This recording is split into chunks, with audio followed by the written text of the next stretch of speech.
Hello dear students, welcome to Magnet Brains. मैं संचिता जैन आप सभी की एसएसटी एजुकेटर आज के सेशन में लेके आई हूँ आप सभी के लिए क्लास 9th स्टूडेंट्स के लिए सामाजिक विज्ञान में अर्थशास्त्र यानी कि इकोनॉमिक्स के चैप्टर नंबर 3 के मल्टीपल चॉइस क्वेश्चन।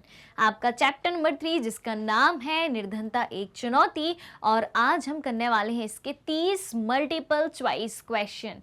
तो सेशन को शुरू करने से पहले आप सभी से रिक्वेस्ट है कि जल्दी से जल्दी और ज़्यादा से ज़्यादा आज के सेशन को आप सभी लाइक कर दें, शेयर कर दें, साथ ही साथ चैनल को सब्सक्राइब भी कर दें, क्योंकि मैग्नेट ब्रेन्स प्रोवाइड कराता है आपको क्लास 6 से लेके क्लास 12 तक के सारे courses free of cost high quality education के साथ, फुल्ली ऑर्गेनाइज कंप्लीट कोर्स के साथ। हम आपके लिए कई सारे टॉप कोर्सेज उपलब्ध करवाते हैं, जैसे कि सीबीएसई बोर्ड के साथ साथ MP board, UP board, Bihar board, Delhi board और राजस्थान बोर्ड के सिलेबस को कवर कराया जाता है। कई सारे स्पेशल कोर्सेस हैं जैसे कि वैदिक मैथ्स, क्रैश कोर्स और स्पोकन इंग्लिश, और इतनी सारी चीज़ें आपको एक ही सिंगल प्लेटफॉर्म पर एकदम फ्री ऑफ कॉस्ट प्रोवाइड कराई जा रही हैं। यानी कि किसी भी कोर्स को पढ़ने के लिए आपको किसी भी तरीके का कोई भी पैसा देने की ज़रूरत नहीं है, कोई फीस सबमिट करने की ज़रूरत नहीं है। सारी चीज़ें आपको हिंदी और इंग्लिश दोनों मीडियम में एकदम फ्री ऑफ कॉस्ट प्रोवाइड कराई जा रही हैं। तो सेशन को शुरू करने से पहले आप सभी से रिक्वेस्ट है कि फटाफट से जल्दी से लाइक शेयर कर दें। उसके बाद शुरू करते हैं आज के मल्टीपल चॉइस क्वेश्चन, जो कि कितने होने वाले हैं, पूरे 30 सवाल होने वाले हैं। 30 सवाल का आंसर कौन देगा? आप देंगे। यहाँ पर एक एक सवाल आता जाएगा, हर एक सवाल के 4-4 ऑप्शन भी आते जाएंगे। 4 ऑप्शन में से जो आपको एक सही लगता है, ए, बी, सी या डी, उसका आंसर आपको कमेंट में देना है।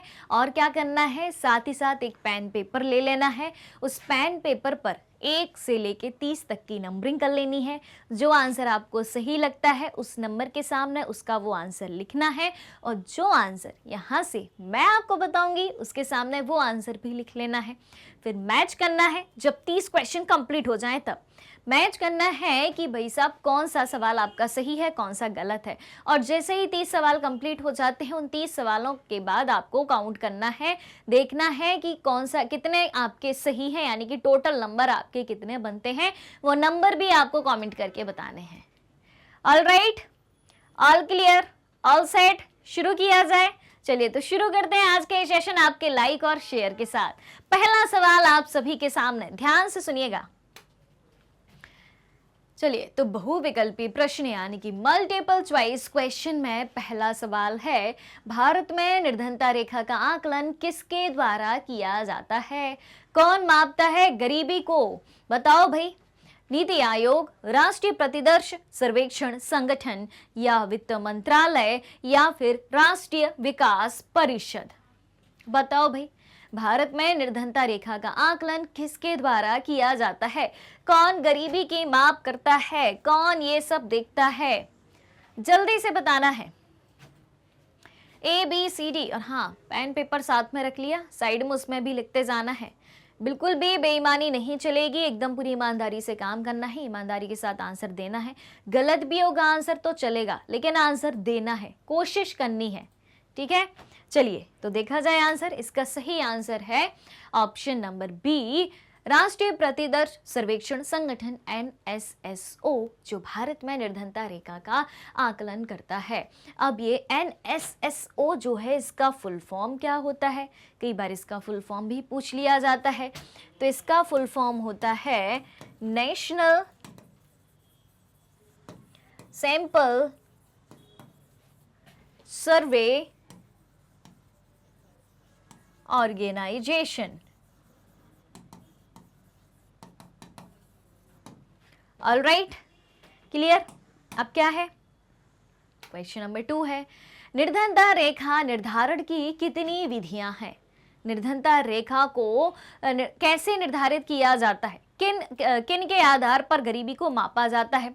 ठीक है, वो कौन कौन सी विधियां हैं? 4, 5, 3 या 2? ऑप्शन है आपके सामने, ये 4 ऑप्शन है, A 4, B 5, C 3, D 2। बताइए जल्दी से, निर्धनता रेखा निर्धारण की कितनी विधियां हैं? गरीबी का निर्धारण कैसे किया जाता है? बता दो जल्दी से, देखा जाए, चेक किया जाए। चलिए तो देखते हैं, और इसका सही आंसर बनता है ऑप्शन डी। अब वो 2 विधियां कौन कौन सी हैं? वो दो विधियां कौन कौन सी हैं जिससे गरीबी को मापा जाता है? एक है आपकी आय विधि और एक है आपकी उपभोग विधि। क्लियर? आय और उपभोग विधियों के आधार पर निर्धनता को मापा जाता है कि ग्रामीण क्षेत्र में इतनी आय होनी चाहिए, शहरी क्षेत्र में इतनी आय होनी चाहिए, ग्रामीण क्षेत्र में इतनी कैलोरी भोजन प्रति व्यक्ति मिलना चाहिए, शहरी क्षेत्रों में इतनी कैलोरी प्रति व्यक्ति भोजन मिलना चाहिए। तो ये क्या है? आय और उपभोग के आधार पर गरीबी के मापन की ये जो विधियां हैं, गरीबी का निर्धारण कैसे किया जाता है? आय और उपभोग के आधार पर। क्लियर? क्वेश्चन नंबर 3, मनरेगा योजना की शुरुआत कब हुई थी? बता दो जल्दी से। महात्मा गांधी राष्ट्रीय ग्रामीण रोजगार गारंटी कार्यक्रम कब ये चालू किया गया था भारत में? सन 2000, option B 2003, option C 2005, option D 2007। बताइए मनरेगा की शुरुआत कब हुई थी? जल्दी से कमेंट आना चाहिए, तेजी से कमेंट आना चाहिए, देखा जाए। चलिए तो देखते हैं, इसका सही आंसर बनता है 2005। मनरेगा योजना की शुरुआत कब करी गई थी? 2005 में शुरू करी गई थी। अब कौन कौन से प्रोविजंस लाए गए थे मनरेगा योजना के तहत? कौन कौन सी बातें लाई गई थी? तो सबसे पहली बात तो ये है, इसका फुल फॉर्म क्या था? महात्मा गांधी राष्ट्रीय ग्रामीण रोजगार गारंटी योजना। यहीं से ही सारी बातें स्पष्ट हो जाती हैं। क्या नाम है इसका? महात्मा गांधी राष्ट्रीय ग्रामीण रोजगार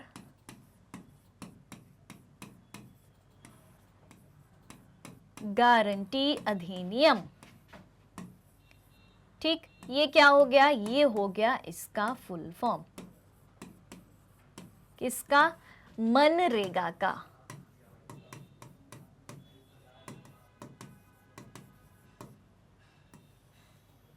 क्लियर है? अब कब चालू करी गई? 2005 में। ठीक है, एक बात ये हो गई, एक बात ये हो गई। कितने दिन का रोजगार दिया जाना है? 100 दिनों का रोजगार। ठीक, और अगर सरकार 100 दिन का रोजगार किसी व्यक्ति को मुहैया नहीं करा पाई, उपलब्ध नहीं करा पाई, तो सरकार क्या करेगी? उस व्यक्ति को बेरोजगारी भत्ता देगी। ठीक है, इसी में 1/3 स्थान महिलाओं के लिए आरक्षित, 1/3 स्थान महिलाओं के लिए आरक्षित हैं।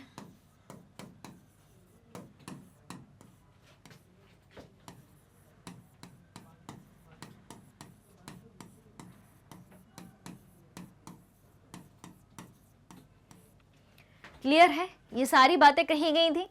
चलिए, और हाँ, जब ये योजना चालू करी गई थी तो कितने जिलों में करी गई थी? तो सर्वप्रथम 200 जिलों में ये योजना चालू करी गई थी। सर्वप्रथम 200 जिलों में प्रारंभ करी गई थी। ठीक है, ये बातें जो है आपको याद रखनी है। इसके ये क्या है? प्रावधान है, प्रोविजंस है। ऑल राइट, चलिए अब अगली कहानी क्या है? क्वेश्चन नंबर 4 है, विश्व बैंक के द्वारा समूचे विश्व के निर्धनता रेखा के निर्धारण के लिए समान मानक तय करे गए हैं। ठीक है, इन मानकों के अनुसार किसे निर्धनता रेखा से नीचे माना जाता है? यानी कि वर्ल्ड बैंक ने पूरे विश्व के लिए एक मानक तैयार किया है गरीबी को मापने का। वो कौन सा है? ठीक है, ऑप्शन ए है जिन व्यक्तियों की आय $5 प्रतिदिन से कम है। ऑप्शन बी है जिन व्यक्तियों की आय $2 प्रतिदिन से कम है। ऑप्शन सी है जिन व्यक्तियों की आय $1 प्रतिदिन से कम है। ऑप्शन डी है जिन व्यक्तियों की आय $20 प्रति माह से कम है। बता दो जल्दी से, क्या लगता है आपको? प्रतिदिन के हिसाब से मापा है या प्रति माह के हिसाब से मापा है? सबसे पहला कंफ्यूजन ये। दूसरा कंफ्यूजन इन आंकड़ों का, $5, $2, $1, $20 वर्ल्ड बैंक के अनुसार। बताइए जल्दी से, ए बी सी डी। देखा जाए तो इसका सही आंसर है जिन व्यक्तियों की आय, जिन व्यक्तियों की इनकम $1 प्रतिदिन से कम है, उसको विश्व बैंक गरीबी रेखा के नीचे मानता है। क्लियर है? अब एक बात जल्दी से ईमानदारी से बता दो कि लाइक शेयर हुआ कि नहीं। अगर नहीं किया है तो सबसे पहला काम लाइक शेयर। दूसरी बात ये बता दो हर एक क्वेश्चन का आंसर कमेंट में आ रहा है। और तीसरी बात, पेन पेपर से जो है आपका, जो पेन से पेपर पे आंसर लिखना है आपको, वो लिखा जा रहा है। ठीक है, अगर ये 3 बातें हैं तो आप बहुत ही अच्छी बात है, बहुत अच्छे स्टूडेंट हैं। अगर ये 3 काम नहीं हो रहे हैं तो फटाफट से सबसे पहले काम करना है ये। उसके बाद चलते हैं 5वें सवाल की तरफ। प्रधानमंत्री रोजगार योजना कब प्रारंभ करी गई? बता दो जल्दी से। 2005, 1993, 2003, 1999। प्रधानमंत्री रोजगार योजना कब प्रारंभ करी गई? बताइए बताइए बताइए, जल्दी जल्दी जल्दी, तेजी से तेजी से तेजी से देखा जाए। चले आगे, चलिए। तो प्रधानमंत्री रोजगार योजना 1993 यानी कि ऑप्शन बी इसका सही है। कब? 1993 में यह योजना प्रारंभ करी गई थी। सवाल है अगला, एनएसएसओ का पूर्ण रूप क्या है? एनएसएसओ बताओ बताओ बताओ। एनएसएसओ का फुल फॉर्म राष्ट्रीय पब्लिक सर्वेक्षण संगठन, राष्ट्रीय सहायता सर्वेक्षण संगठन, राष्ट्रीय प्रतिदर्श सर्वेक्षण संगठन, या इनमें से कोई नहीं। अब एनएसएसओ का फुल फॉर्म जानने के लिए सबसे पहले आपको इंग्लिश में फुल फॉर्म जानना पड़ेगा। अभी थोड़ी देर पहले मैंने बताया था। फिर उस इंग्लिश का हिंदी ट्रांसलेशन आपको आएगा, अगर तब आप सही आंसर लगा पाएंगे। आप क्या करते हैं, अरे फुल फॉर्म पूछा है स्किप कर देते हो, मतलब याद रखना स्किप कर देते हो, ये तो बन जाएगा। लेकिन यही सबसे टफ होता है क्योंकि ऐसे ऑप्शन ही यहां पर डाले जाते हैं। ठीक है, तो पता है ना सभी को? तो जल्दी से कमेंट करके मुझे बता दो कि इंग्लिश में एनएसएसओ का फुल फॉर्म क्या होगा। हिंदी में तो इन्हीं में से एक है। ठीक है, देखा जाए तो देखें, इसका सही आंसर है ऑप्शन सी। एनएसएसओ का पूर्ण रूप है राष्ट्रीय प्रतिदर्श सर्वेक्षण संगठन। कैसे? राष्ट्रीय का मतलब होता है नेशनल, प्रतिदर्श, प्रतिदर्श एस फॉर सैंपल, एक और एस सर्वेक्षण। क्या कहते हैं सर्वेक्षण को? सर्वे। ओ संगठन, संगठन को क्या कहते हैं? O for organisation.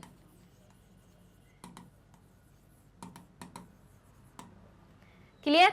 तो नेशनल सैंपल सर्वे ऑर्गेनाइजेशन यानी कि राष्ट्रीय प्रतिदर्श सर्वेक्षण संगठन। ठीक, चलिए 6 सवाल हो चुके हैं। क्वेश्चन नंबर 7 है, नीचे दिए गए भारत के विभिन्न सामाजिक समूहों एवं आर्थिक समूहों में सबसे अधिक निर्धनता अनुपात किसमें पाया जाता है?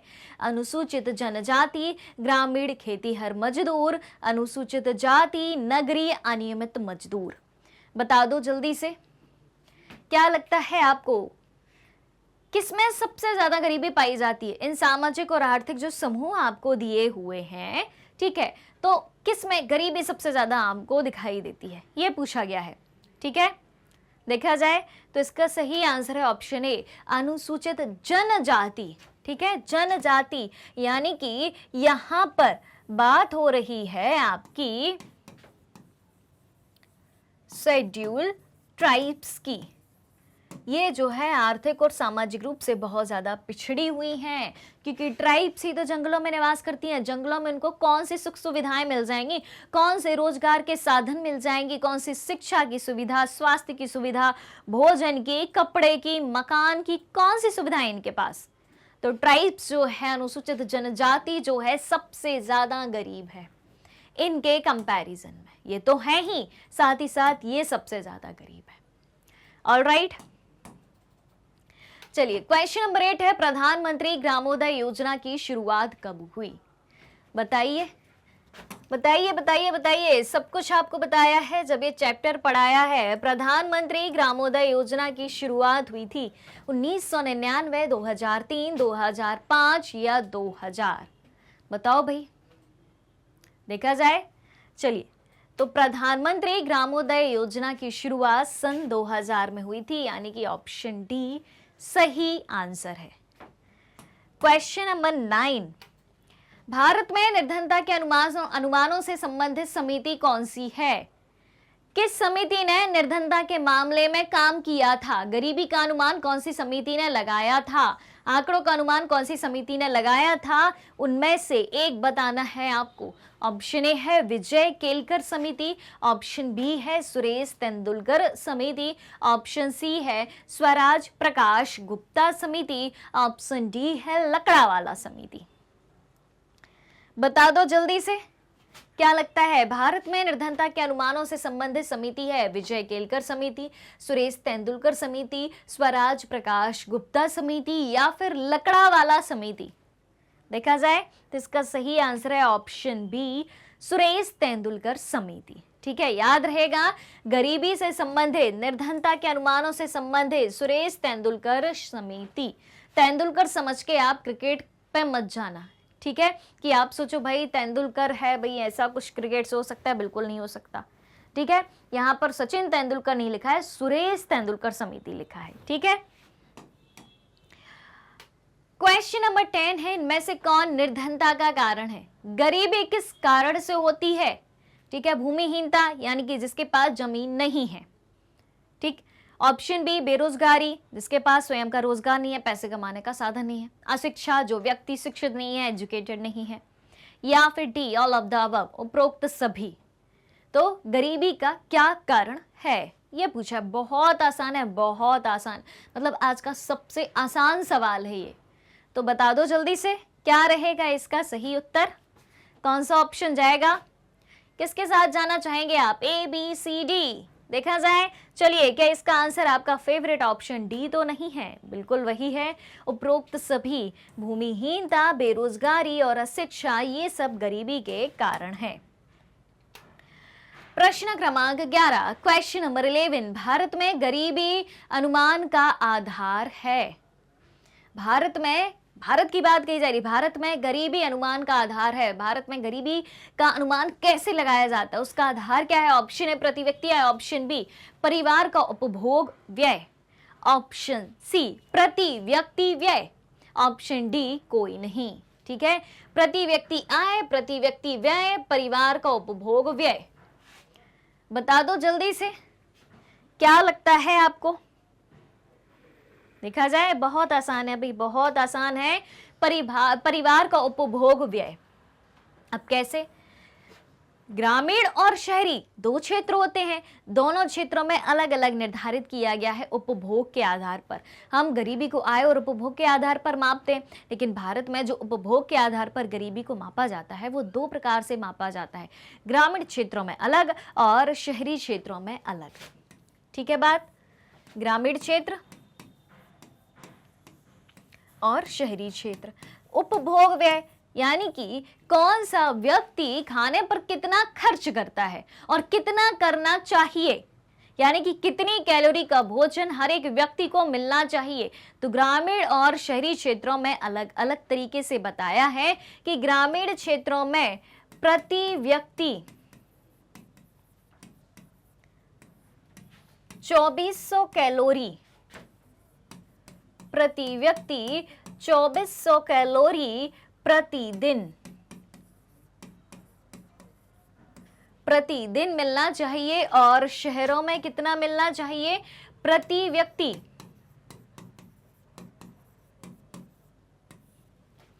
2100 कैलोरी प्रतिदिन मिलना चाहिए। अब आप कहेंगे कि ग्रामीण क्षेत्रों में ज्यादा क्यों? क्या गांव के लोगों को ज्यादा एनर्जी की जरूरत होती है, ज्यादा कैलोरी की बात की, और शहरी क्षेत्रों में कम? हाँ जी, तो क्योंकि गांव में जितने भी काम होते हैं बहुत मेहनत वाले काम होते हैं। जब कोई व्यक्ति ज़्यादा मेहनत करेगा तो क्या होगा? ज़्यादा भोजन की आवश्यकता होगी, ज़्यादा ऊर्जा की आवश्यकता होगी। तो ग्रामीण क्षेत्र में हर एक व्यक्ति को 2400 कैलोरी पर डे मिलना चाहिए और शहरी क्षेत्रों में 2100 कैलोरी पर डे हर एक व्यक्ति को मिलना चाहिए। अगर ऐसा मिल रहा है तो व्यक्ति गरीब नहीं है, अगर नहीं मिल रहा है तो गरीबी रेखा से नीचे वो आता है। क्लियर? तो भारत में गरीबी का अनुमान क्या है? परिवार का उपभोग व्यय ग्रामीण क्षेत्रों में अलग, शहरी क्षेत्रों में अलग। क्लियर? क्वेश्चन नंबर 12 है, भारत में गरीबी का अनुमान कौन लगाता है? CSO, NSO, NSSO, BYU। ये सवाल बनना चाहिए क्योंकि ये सवाल तीसरी बार अलग तरीके से पूछा गया है। तीनों बार पूछा गया है लेकिन तीनों बार अलग अलग तरीके से पूछा गया है, तो किसी भी तरीके से घुमा फिरा के आपसे सवाल पूछा जा सकता है। ये सवाल बहुत इंपॉर्टेंट है, बता दो भाई, भारत में गरीबी का अनुमान कौन लगाता है? CSO, NSO, NSSO या BYU? देखा जाए, चलिए, तो सही आंसर बनता है भाई साहब NSSO, राष्ट्रीय प्रतिदर्श सर्वेक्षण संगठन। इसका फुल फॉर्म क्या बताया था? जल्दी से लिख दो कमेंट में, नेशनल सैंपल सर्वे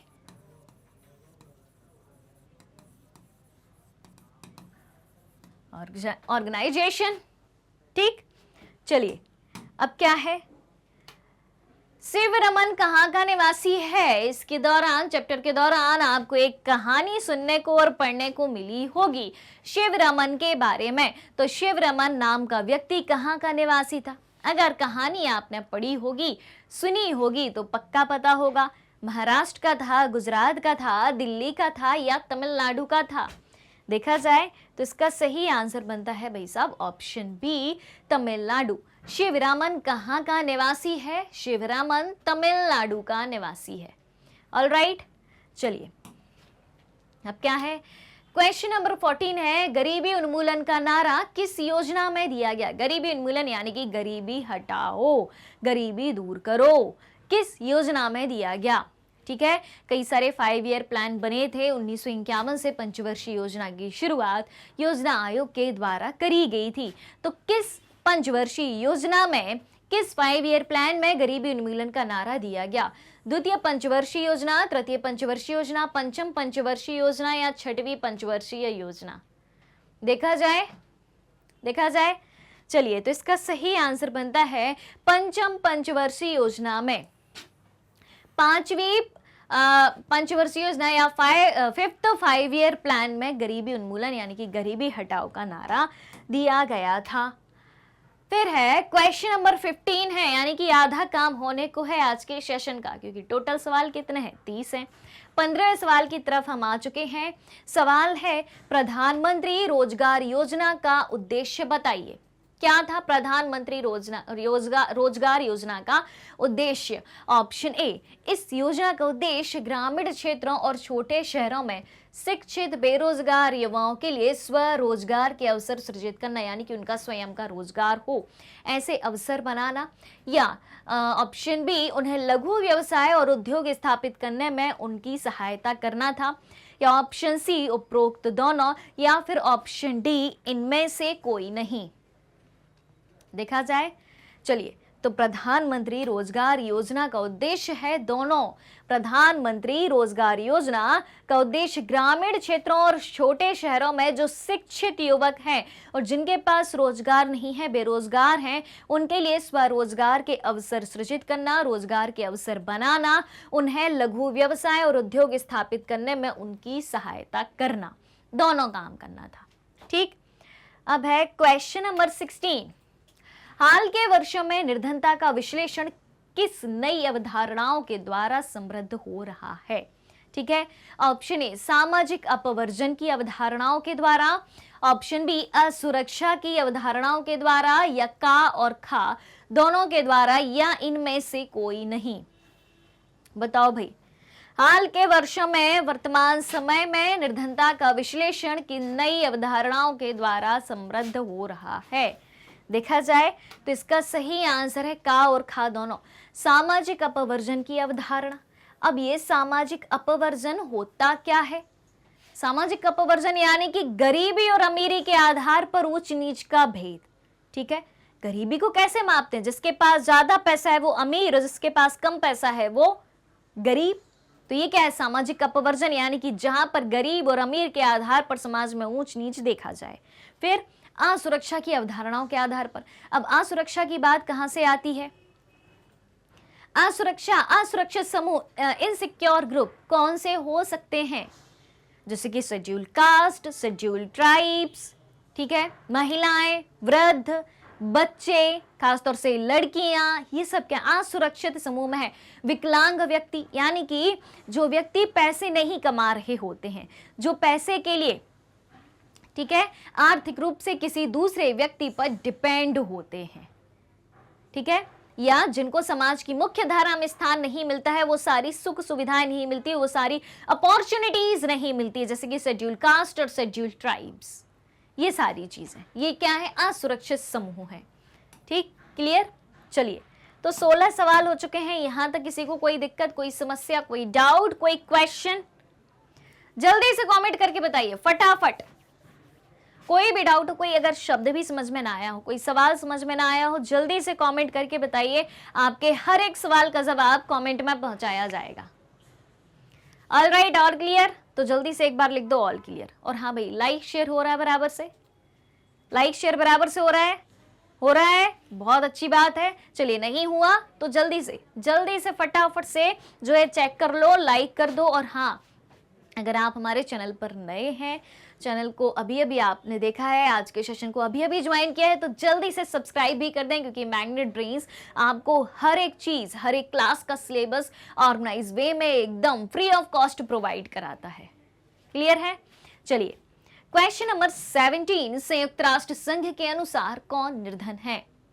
संयुक्त राष्ट्र संघ के अनुसार, यूएनओ के अनुसार कौन गरीब है, कौन निर्धन है? ऑप्शन ए, दैनिक आय $1 से कम हो, दैनिक आय $3 से कम हो, दैनिक आय यानी कि रोज की इनकम, प्रतिदिन पर डे की इनकम, फिर या दैनिक आय $4 से कम हो, या इनमें से कोई नहीं? बता दो जल्दी से,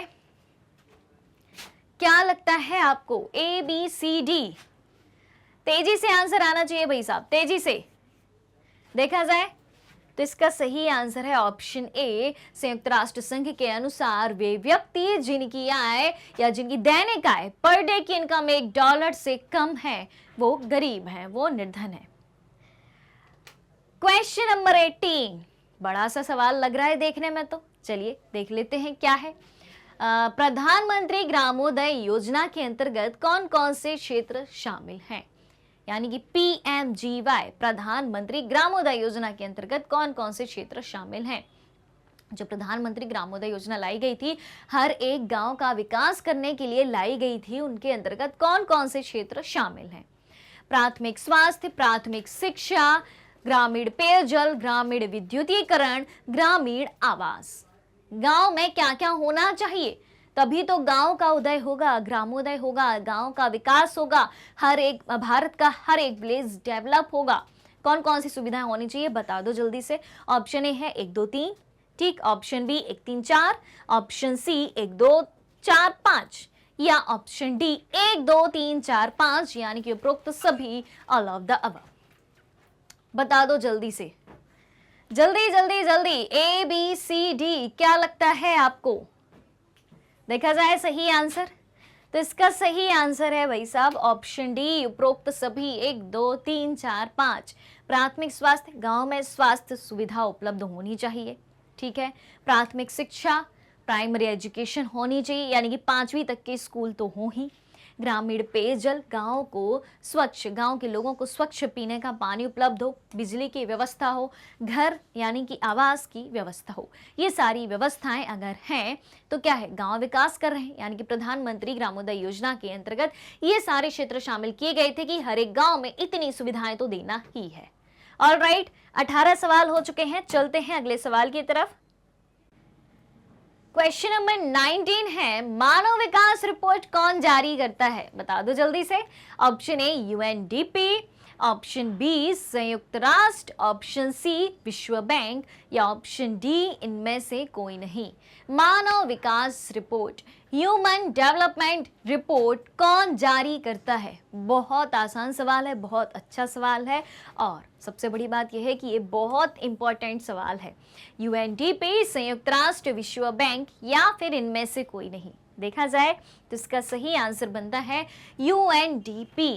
UNDP, यूनाइटेड नेशंस, ध्यान से सुनना भाई, इसका जो है फुल फॉर्म अक्सर पूछा जाता है, क्या है? अगर किसी को पता हो तो जल्दी से कमेंट करके बताते जाइए। यूनाइटेड नेशंस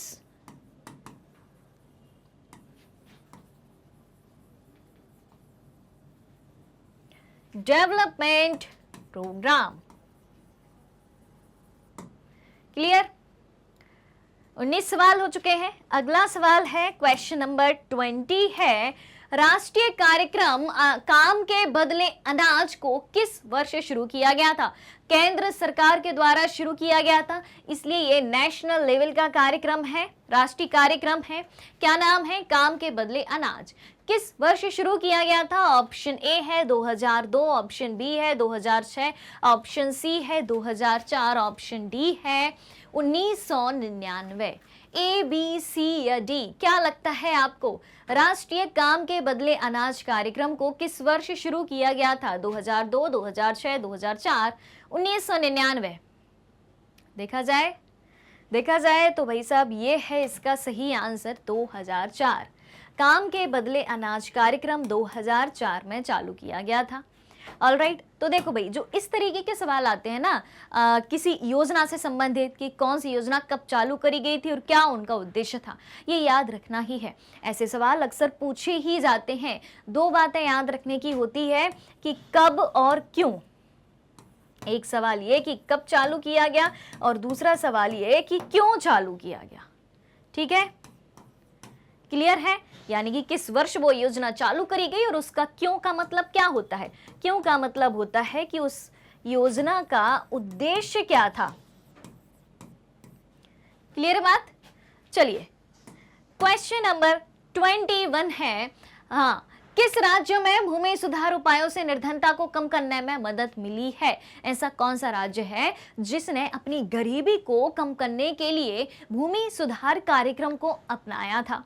हमने एक टॉपिक पढ़ा था अंतरराज्यीय असमानता, यानी कि अलग अलग राज्यों में गरीबी किस तरीके से है।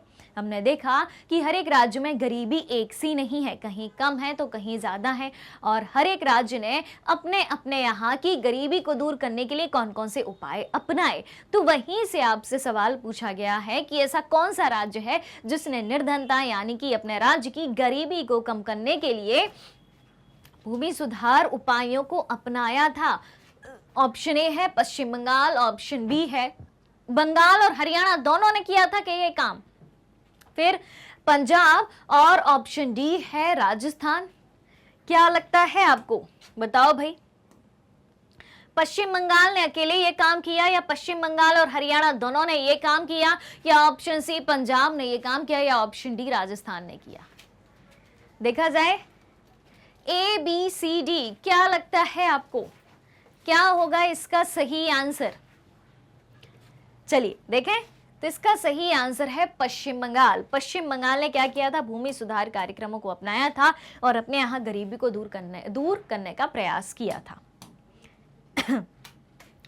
हाँ जी, फुल फॉर्म आ गया है PMRY। एक योजना का नाम है ये, उसका शॉर्ट फॉर्म है, फुल फॉर्म आपको बताना है। PMRY का पूर्ण रूप क्या है? प्रधानमंत्री ग्रामोदय योजना, प्रधानमंत्री रोजगार योजना, अन्नपूर्णा योजना, इनमें से कोई नहीं। बहुत आसान है, क्योंकि इसमें जो है इंग्लिश में आपको फुल फॉर्म नहीं बताना है, हिंदी में ही बताना है। हिंदी का ही ये शॉर्ट फॉर्म है। सबसे पहली बात तो ये है, NSSO में तो हिंदी और अंग्रेजी दोनों में था। ठीक है, NSSO का क्या था? नेशनल सैंपल सर्वे ऑर्गेनाइजेशन, राष्ट्रीय प्रतिदर्श सर्वेक्षण संगठन, ये हिंदी इंग्लिश में था। यहाँ पर ये जो PMRY लिखा है, इसी से संबंधित आपको क्या दिखाई देता है हिंदी में ही, वो बताना है। देखा जाए, चलिए, तो क्या है? प्रधानमंत्री रोजगार योजना। ठीक है, P for Pradhan, M for मंत्री, R फॉर रोजगार और Y फॉर योजना। क्लियर है बात? अब इधर क्या है? प्रधानमंत्री ग्रामोदय योजना। ग्रामोदय तो हो ही नहीं सकता क्योंकि यहां पर जी है ही नहीं। अन्नपूर्णा तो हो ही नहीं सकता। क्लियर है? बिल्कुल आसान सा सवाल था, सबसे बन जाता। क्वेश्चन नंबर 23 बता दो। अब एक और फुल फॉर्म पूछा है। क्या पूछा है? MGNREGA, मनरेगा का फुल फॉर्म बता दो। प्रधानमंत्री रोजगार योजना, ग्रामीण रोजगार सृजन कार्यक्रम। ऑप्शन सी महात्मा गांधी राष्ट्रीय ग्रामीण रोजगार गारंटी अधिनियम, या ऑप्शन डी स्वर्ण जयंती ग्राम स्वरोजगार योजना। क्या लगता है आपको? बताइए बताइए, बहुत आसान है, बहुत आसान है। देखा जाए तो इसका सही आंसर है जो सबसे बड़ा ऑप्शन है, ऑप्शन सी, महात्मा गांधी राष्ट्रीय ग्रामीण रोजगार गारंटी अधिनियम। क्या है? महात्मा गांधी राष्ट्रीय ग्रामीण रोजगार गारंटी अधिनियम। ठीक है, चलो भैया, क्वेश्चन नंबर 24, किसने इस बात की वकालत की कि भारत वास्तव में तभी स्वतंत्र होगा जब सबसे गरीब लोग मानवीय पीड़ा से मुक्त हो जाएं? क्या है यहां पर? किसने इस बात की वकालत की कि भारत वास्तव में तभी स्वतंत्र होगा जब सबसे गरीब लोग मानवीय पीड़ा से मुक्त हो जाएं? ठीक है, महात्मा गांधी ने कही ये बात, इंदिरा गांधी ने कही, जवाहरलाल नेहरू ने कही, या ऑप्शन डी, सुभाष चंद्र बोस ने कही? बताइए, क्या लगता है आपको? क्या लगता है? ए, बी, सी, डी? देखा जाए, चलिए, तो इसका सही आंसर है ऑप्शन ए, महात्मा गांधी ने यह बात कही थी कि भारत वास्तव में तभी स्वतंत्र माना जाएगा, तभी आजाद माना जाएगा जब सबसे गरीब लोग इस मानवीय पीड़ा से मुक्त हो जाएं। ठीक, क्वेश्चन नंबर 25, भाई एक और कहानी हमने पढ़ी थी लखा सिंह के बारे में, शिवरमन की, तो ठीक है, उसका आंसर तमिलनाडु था। अब अगर आपने लखा सिंह की कहानी पढ़ी होगी तो पता होगा आपको कि लखा सिंह की कहानी इनमें से किस प्रकार का उदाहरण है? शहरी निर्धनता का, बेरोजगारी का, अमीर व्यक्ति का, या फिर ग्रामीण निर्धनता का? बताओ जल्दी से। जो लखा सिंह की कहानी, क्योंकि ग्रामीण निर्धनता और शहरी निर्धनता दोनों की अलग अलग कहानियां आपको बताई हैं, आपने पढ़ी होगी, तो लखा सिंह का संबंध कहां से था? शहरी निर्धनता से, या बेरोजगारी यानी कि अनएम्प्लॉयमेंट से, या अमीर व्यक्ति से था, या ग्रामीण निर्धनता से था? किसका उदाहरण है लखा सिंह की कहानी? देखा जाए, चलिए, तो लखा सिंह की कहानी ऑप्शन डी, ग्रामीण निर्धनता का उदाहरण है। क्लियर? तो भाई कहानियां आपको बीच बीच में इसलिए बताई जाती हैं ताकि उन कहानियों के जरिए आप समझ पाएं, और आप क्या करते हैं, कहानियां जो एक बॉक्स में लिखी होती हैं आप स्किप कर देते हैं। ठीक है, जो बॉक्स के बाहर लिखा है उसी को पढ़ें, लेकिन अगर कहानी को पढ़ेंगे ना तो सब चीजें आसान से समझ में आ जाएंगी। ऑलराइट, चलिए, क्वेश्चन नंबर 26, निम्न में से स्वतंत्र भारत की सबसे बड़ी चुनौती में से कौन सी है? क्या पूछा है? स्वतंत्र भारत की सबसे बड़ी चुनौती में से कौन सी है? अच्छा आवास, अच्छी शिक्षा, रोजगार, या ये सभी? क्या लगता है आपको, ये सभी चुनौतियां हैं या इनमें से कोई एक है? देखा जाए तो इसका सही आंसर बनता है ये सभी। स्वतंत्र भारत की ये तीनों चुनौतियां हैं कि सभी को अच्छा आवास उपलब्ध करवाना, अच्छी शिक्षा उपलब्ध करवाना और लोगों को रोजगार उपलब्ध करवाना। जी हाँ, ठीक है। क्वेश्चन नंबर 27, निर्धनता का एक कारण और परिणाम दोनों क्या हो सकता है? निर्धनता का कारण भी वही हो और निर्धनता का परिणाम भी वही हो, कि अगर देश में गरीबी आएगी तो उसका रिजल्ट क्या आएगा, और अगर देश में गरीबी आई है तो क्यों आई है, कैसे आई है? बहुत अच्छे से मैं समझाऊंगी, बस आपको आंसर पे ध्यान देना है। ऑप्शन ए आपसी सहयोग, ऑप्शन बी सामाजिक अपवर्जन, ऑप्शन डी छुआछूत, सॉरी ऑप्शन सी है छुआछूत, और ऑप्शन डी है अनपढ़ता यानी कि अशिक्षा। अनपढ़ता का मतलब यहाँ पे होगा अशिक्षा। अब बता दो आंसर सही क्या है? बताओ बताओ बताओ, निर्धनता का एक कारण और परिणाम की गरीबी क्यों आ सकती है, और गरीबी अगर आई तो उसका रिजल्ट भी क्या निकल के आएगा? देखा जाए, देखा जाए, चलिए, तो इसका सही आंसर है ऑप्शन बी सामाजिक अपवर्जन। अब आप कहेंगे कि ये सामाजिक अपवर्जन आखिर होता क्या है? ठीक है, सामाजिक अपवर्जन, भाई हमने दो वर्ग देखे हैं। अगर हम बात करें, किसी से भी पूछें तो बात आती है किसकी? अमीर की और गरीब की। जब अमीर और गरीब की बात आती है तो इसी के आधार पर समाज में भेद उत्पन्न हो जाता है। किसका? ऊंच और नीच का। ये बात तो सभी जानते हैं, ठीक है। तो अब यहाँ पर हमसे पूछा गया था कि निर्धनता का एक कारण यानी कि गरीबी का एक कारण और परिणाम, दोनों बातें पूछी गई हैं कि कारण और परिणाम दोनों क्या हो सकता है। मैंने बताया आपको सामाजिक अपवर्जन। सामाजिक अपवर्जन क्या होता है? गरीब और अमीर के बीच का जो भेद है, ऊंच नीच का भेद है। अब पहली बात पर ध्यान देते हैं, निर्धनता का कारण। गरीबी क्यों आती है? इसलिए आती क्योंकि अमीर और गरीब का भेद है। क्यों है? क्योंकि जब हम बात करते हैं गरीबी की, तो जहां पर संसाधनों की कमी है, जिस व्यक्ति के पास रिसोर्स की कमी है, पैसे की कमी है, अनएम्प्लॉयमेंट है, यानी कि बेरोजगार है, ठीक है, बेरोजगारी छाई हुई है, रोजगार का साधन नहीं है, वो गरीब है। और जहां पर बहुत ज्यादा रिसोर्सेस है, बहुत ज्यादा साधन संपन्न व्यक्ति है, संसाधन है, वो अमीर है।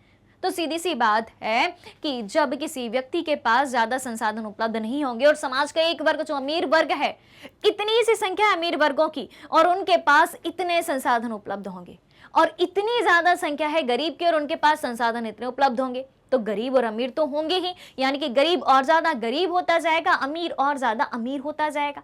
ये हो गया कारण। ठीक, अब परिणाम क्या? अगर भाई समाज में गरीब और अमीर का भेदभाव है, ठीक है, तो जो बात अभी मैंने आपको 2 सेकंड पहले बताई थी कि गरीब और गरीब होता जाएगा, अमीर गरीब और गरीब होता जाएगा और अमीर और ज्यादा अमीर होता जाएगा, क्योंकि अमीर के पास संसाधन है, गरीब के पास संसाधन नहीं है कि जिन संसाधनों का उपयोग करके वो पैसा कमा सके। ठीक है, उसके पास संसाधन नहीं, उसकी गरीबी बढ़ती जाएगी। परिणाम क्या है?